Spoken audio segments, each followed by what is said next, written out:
Welcome to all my friends, students in physics class by Dr. Hamid sir.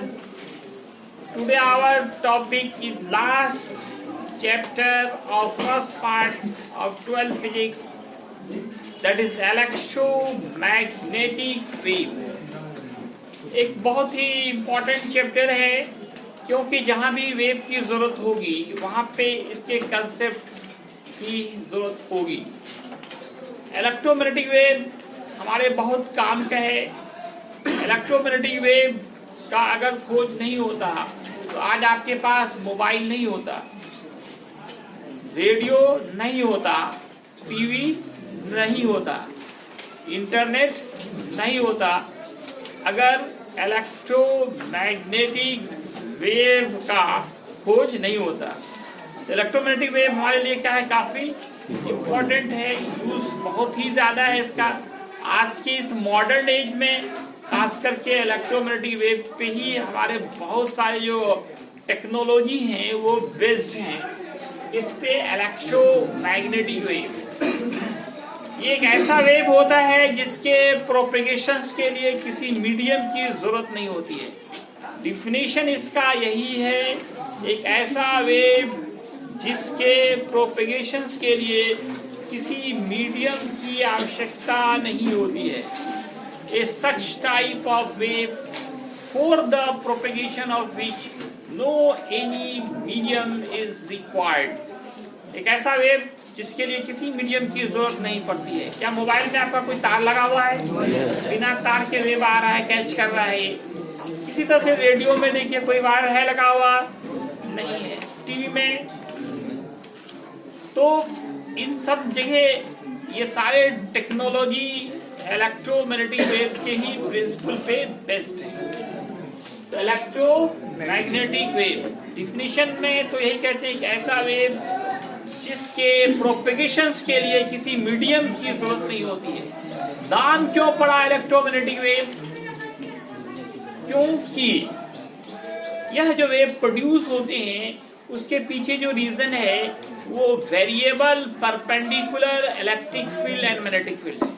Electromagnetic wave is produced due to variable perpendicular electric field and magnetic field. दोनों field हो एक साथ, electric field भी हो, magnetic field भी हो, दोनों के मान बदल रहे हो, दोनों एक दूसरे से 90 का एंगल बनाए हुए हो, तब जाकर आपका EMW इलेक्ट्रोमैग्नेटिक वेव प्रोड्यूस होता है।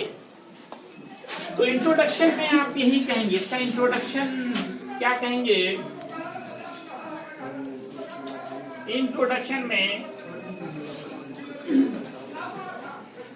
A such type of wave, a such type of wave for the propagation मतलब तो चलना, मूव करना, propagation of which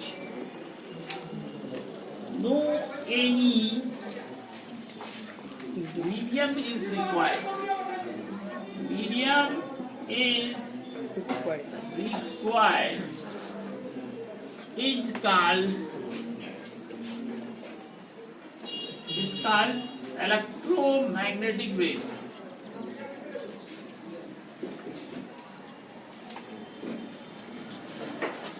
Electromagnetic wave is produced.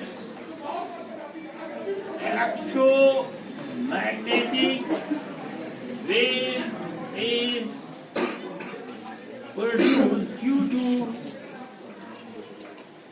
variable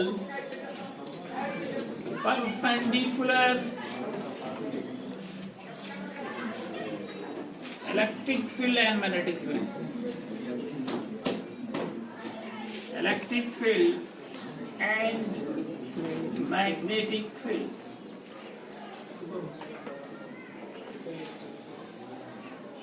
ये वेरिएबल परपेंडिकुलर इलेक्ट्रिक फील्ड और मैग्नेटिक फील्ड के कारण प्रोड्यूस होता है, इसीलिए इसका नाम पड़ा।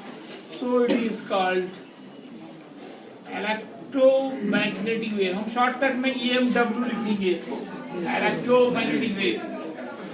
एग्जाम्पल है gamma ray, X ray, beta, ultraviolet raise,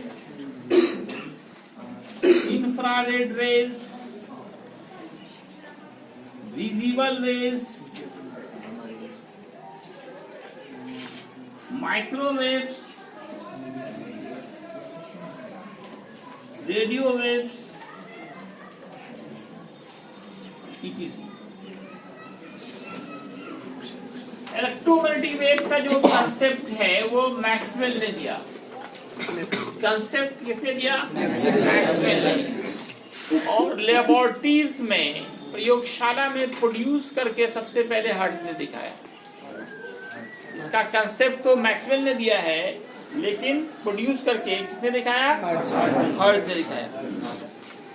historical introduction की बात करें, historical introduction,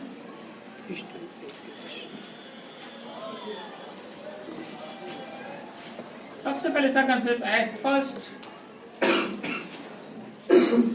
in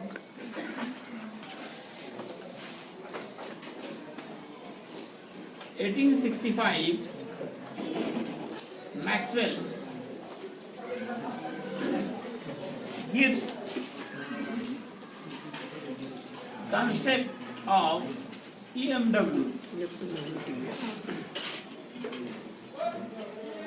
but in lab Hertz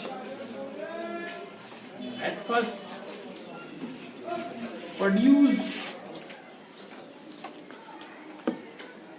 EMW, electromagnetic wave को हर्ट्ज ने सबसे पहले 1887 में लैबोरेटरीज में प्रोड्यूस करके दिखाया, तो यूज नहीं किया। After hertz, after 7 years of hertz, इसके 7 साल के बाद हर्ट्ज इंडियन साइंटिस्ट जेसी बॉस, जगदीश चंद्र बॉस का नाम सुना होगा, जेसी boss, produced EMW of shorter wavelength, लेकिन कोई यूज नहीं, इतना तक में अभी तक कोई यूज नहीं हुआ। सबसे सफल जो रहे वो आपने सुना होगा मार्कोनी का नाम, रेडियो का इन्वेंटर मार्कोनी। मार्कोनी ने ही सबसे पहले क्या किया, इलेक्ट्रोमैग्नेटिक वेव प्रोड्यूस किया काफी कम वेवलेंथ का, और उसका यूज किया सिग्नल्स को एक जगह से दूसरी जगह तक भेजने में, बिना तार, बेतार का तार, वायरलेस कम्युनिकेशन सिस्टम में। फिर रेडियो बना उसके बाद। After JC was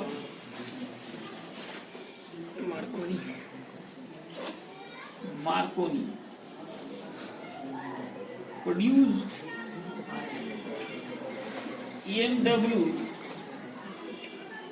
of shorter wavelength,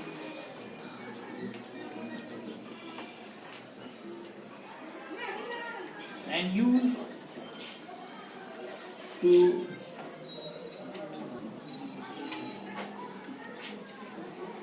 transmit signal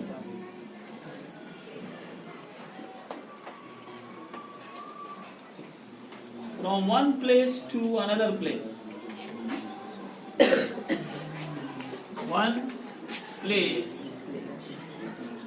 to another place without medium.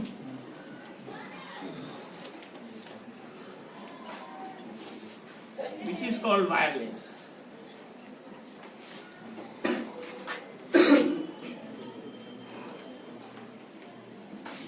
ये तो इसका हिस्ट्री है। अब देखिए इसमें मैक्सवेल ने जो इसका कंसेप्ट दिया, किसने? मैक्सवेल ने। इसके लिए उन्होंने एक नया करंट का पहले खोज किया, डिस्प्लेसमेंट करंट।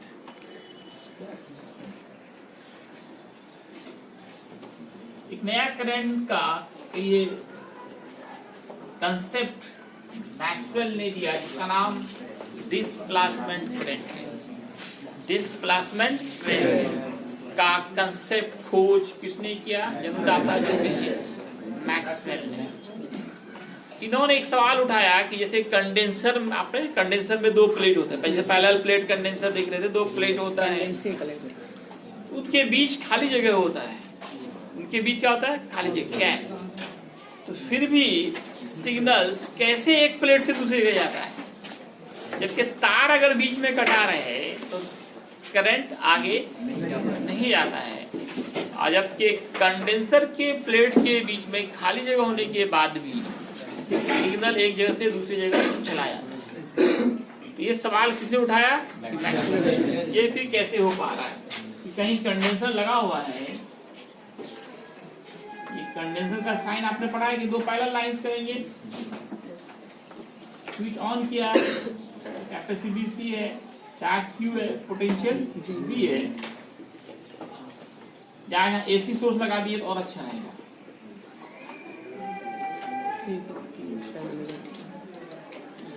इनका ये कहना था ये जो खाली जगह है यहाँ A प्लेट से B प्लेट के बीच में, यहाँ तो कोई मीडियम नहीं है, फिर भी इधर देखो A प्लेट और B प्लेट का बीच में क्या है? खाली जगह ना, करंट यहाँ से यहाँ कैसे गया? जबकि वायर में, कंडक्टर में क्या होता है, कहीं भी तार थोड़ा सा कट जाए तो आगे करंट नहीं जाता है।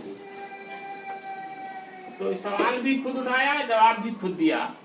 तो फिर उन्होंने क्या कंसेप्ट दिया कि जैसे स्विच ऑन करते हैं, ये प्लेट्स के बीच एक वेरिएबल इलेक्ट्रिक फील्ड जनरेट होता है, वेरिएबल इलेक्ट्रिक फील्ड जनरेट होता है, और इसी वेरिएबल इलेक्ट्रिक फील्ड के कारण एक करंट प्रोड्यूस होता है जो बिना किसी मीडियम के ही एक प्लेट से दूसरे प्लेट पे चला, उसी का नाम रखा गया डिस्प्लेसमेंट करंट। क्या कहेंगे? When variable electric field is applied between ends of capacitor, then an electric current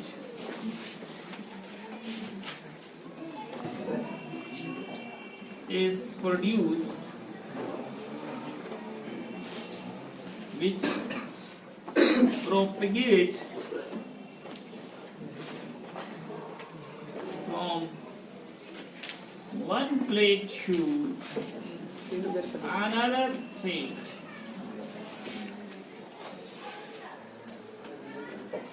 without any medium.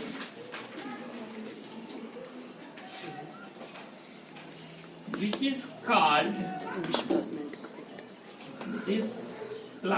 current.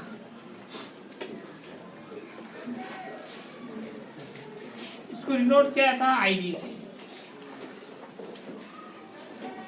Denoted by ID।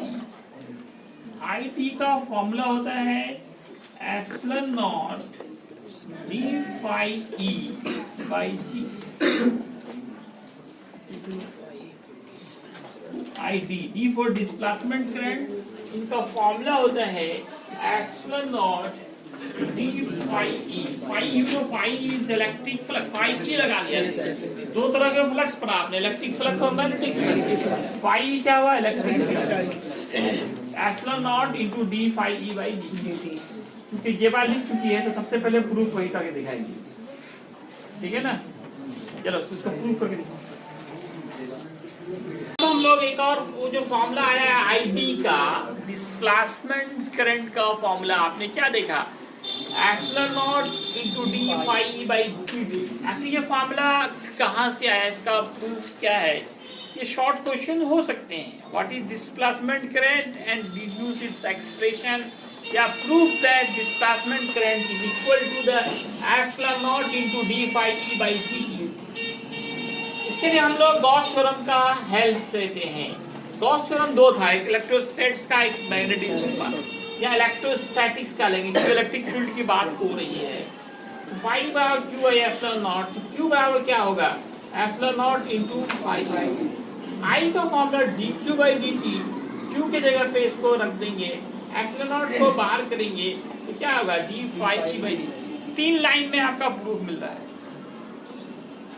अब देखिए कंडक्शन करंट, यहाँ पे एक और करंट का नाम सुन रहे हैं आप, कंडक्शन करंट। वास्तव में जो सिंपल करंट है, जो किसी कंडक्टर, जैसे जो बल्ब जल रहा है अभी, इसमें कौन सा करंट है, कंडक्शन करंट, जो किसी कंडक्टर से फ्लो हो।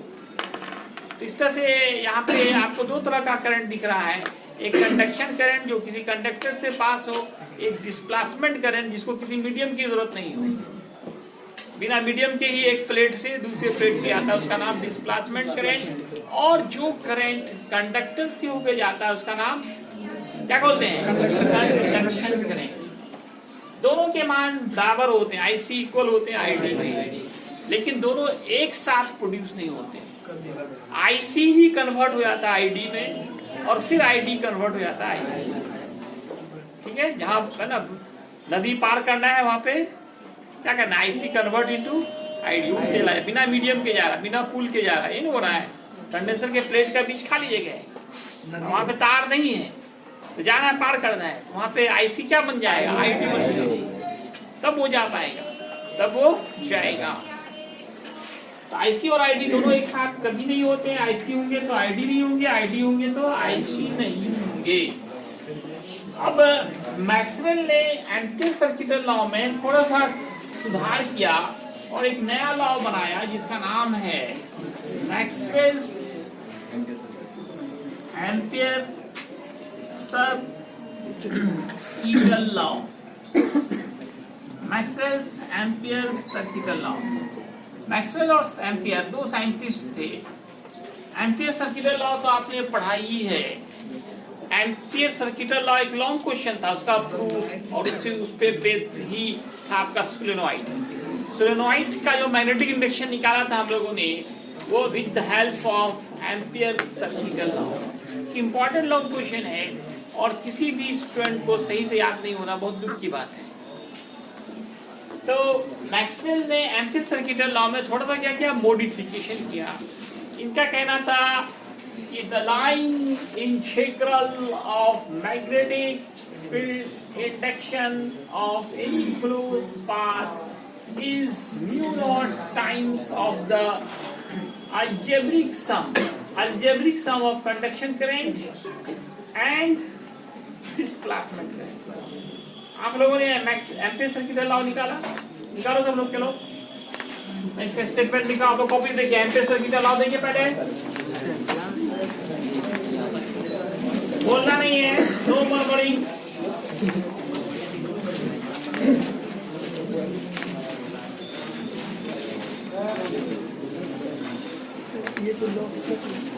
The line integral of magnetic induction of any, बोलना नहीं है, of any closed path is mu naught times of electric current threading it।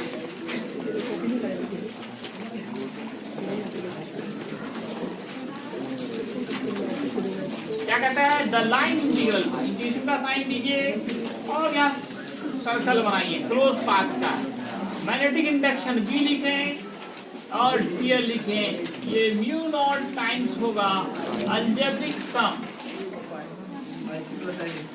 यहाँ पे जो अभी लिखा गया ये एम्पियर सर्किटल लॉ लिखा गया है। The line integral of magnetic induction of any close path is mu naught times of electric current threading it. ये क्या था हमारा एम्पियर सर्किटल लॉ। इसी में हम लोग थोड़ा सा क्या किया, इन्होंने मैक्सवेल ने चेंजिंग किया। क्या चेंजिंग किया, the line integral of magnetic induction of any close path is mu naught times of algebraic sum of conduction current and displacement। mu naught times of algebraic sum of conduction current and displacement current।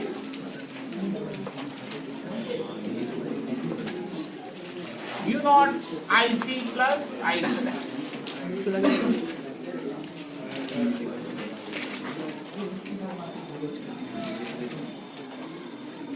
अब आप Maxwell's का equation देखिए, Maxwell's equation.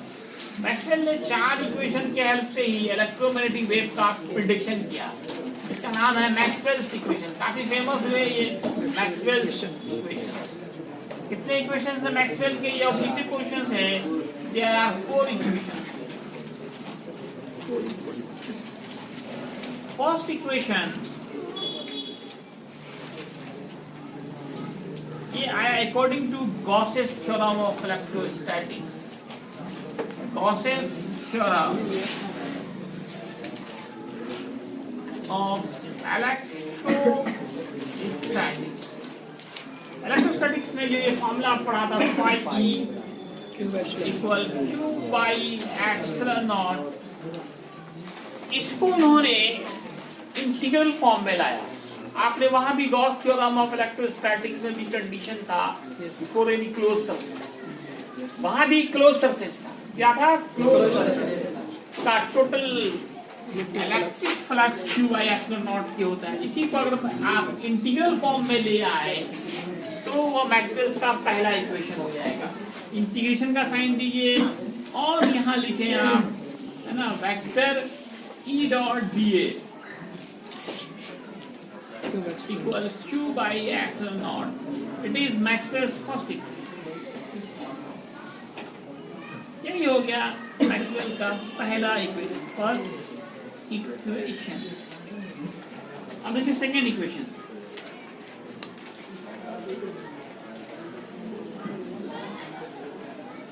According to Gauss's theorem of magnetism, magnetism में जो Gauss theorem था, उन्होंने क्या कहा था? क्यों गोल गप कर रहा है ये? मैग्नेटिज्म में जो गॉस थ्योरम था उसके अकॉर्डिंग क्या था जी? Magnetic flux of a closed path is 0। Magnetic flux को phi भी कहते हैं, phi भी इज 0। तो इंटीग्रल फॉर्म में लिखिए फिर क्लोज पाथ के लिए। यहाँ भी है, यहाँ B डॉट dA लिखा था, is 0। It is Maxwell second equation.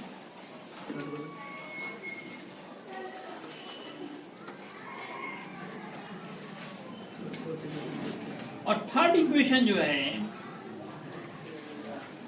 ये फैराडेज लॉ से आया। अकॉर्डिंग टू फैराडेज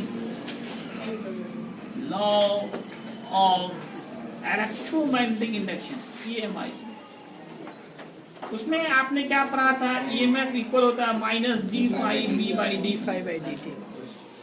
EMF को हम लोग लिख सकते हैं क्लोज पाथ के लिए E dot dl equal minus D phi by d. ये मैक्सवेल्स का थर्ड इक्वेशन है। It is Maxwell's third equation.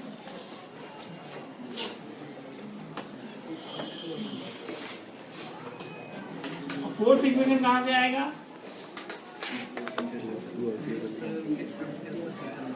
अभी जो आपने पढ़ा ये फोर्थ इक्वेशन है। According to Maxwell's ampere circuital law,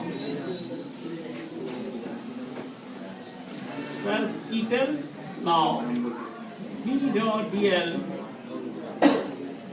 mu naught IC plus ID। ये fourth equation is Maxwell's fourth equation.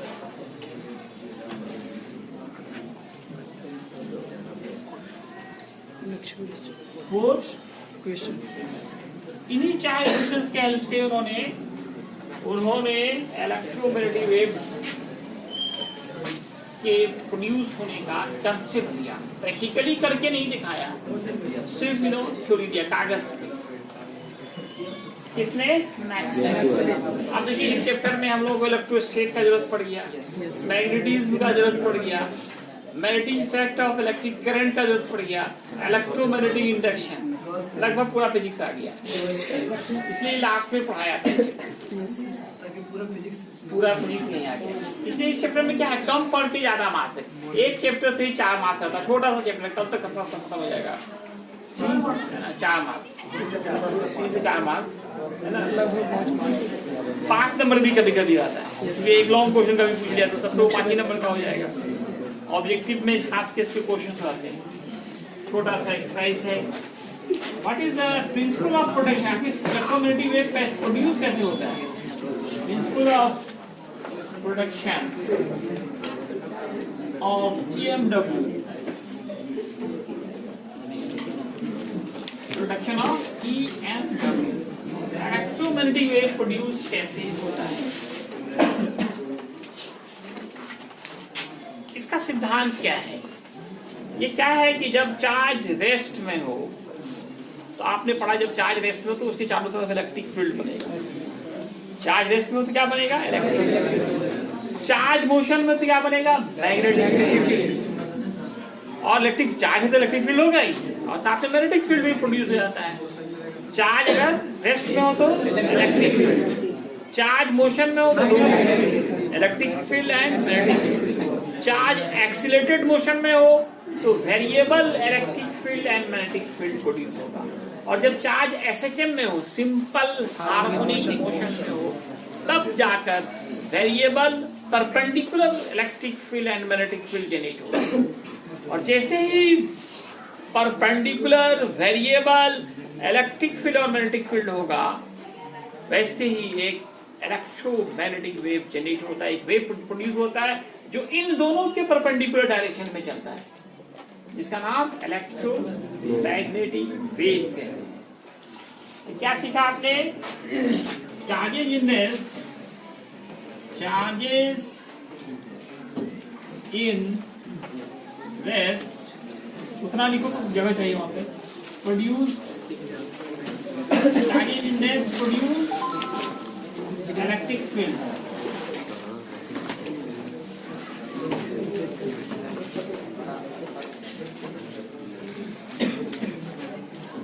Charges in motion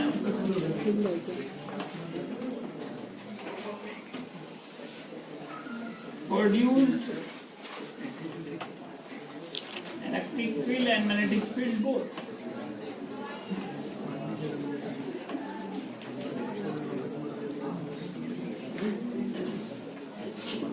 एक बात मत करो,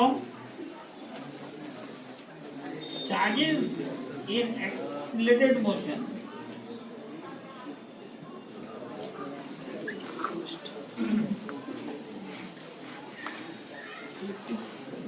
produced variable electric field and magnetic field.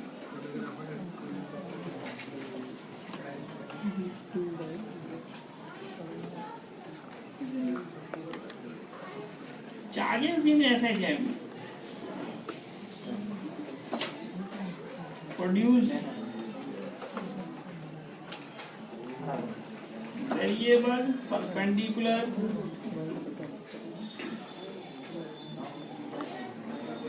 Variable. इतना हो गया आप लोगों का?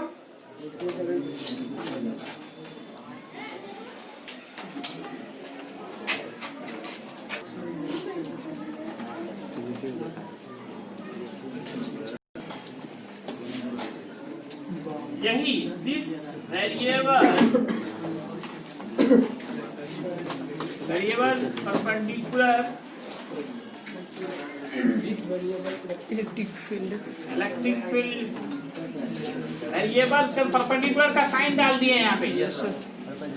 This variable perpendicular electric field and magnetic field produced a wave which propagates in the perpendicular direction of electric field E and magnetic field B, जिसका नाम है, इस कॉल इलेक्ट्रोमैग्नेटिक फील्ड। मैंने शॉर्टकट लिखा EMW। एक फिगर को देखना ध्यान से, ये एक्स एक्सिस में अगर इलेक्ट्रिक फील्ड का डायरेक्शन हो, वाई एक्सिस डायरेक्शन होगा मैग्नेटिक फील्ड का, और इस दोनों के परपेंडिकुलर EMW का जो डायरेक्शन होता है, EMW इलेक्ट्रोमैग्नेटिक वेव का डायरेक्शन, इस दोनों पे हमेशा परपेंडिकुलर होगा, इस तरह से होगा कि z axis, you know that z axis is perpendicular to the both.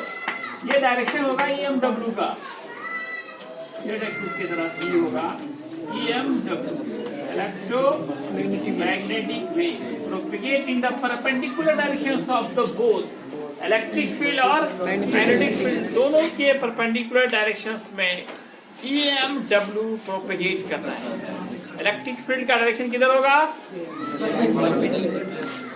Electric field का direction x axis, magnetic field y axis, and direction of EMW always perpendicular to the both, किधर हो जाएगा? z एक्सिस की तरफ। आगे chapter आप पढ़ के आए। धन्यवाद।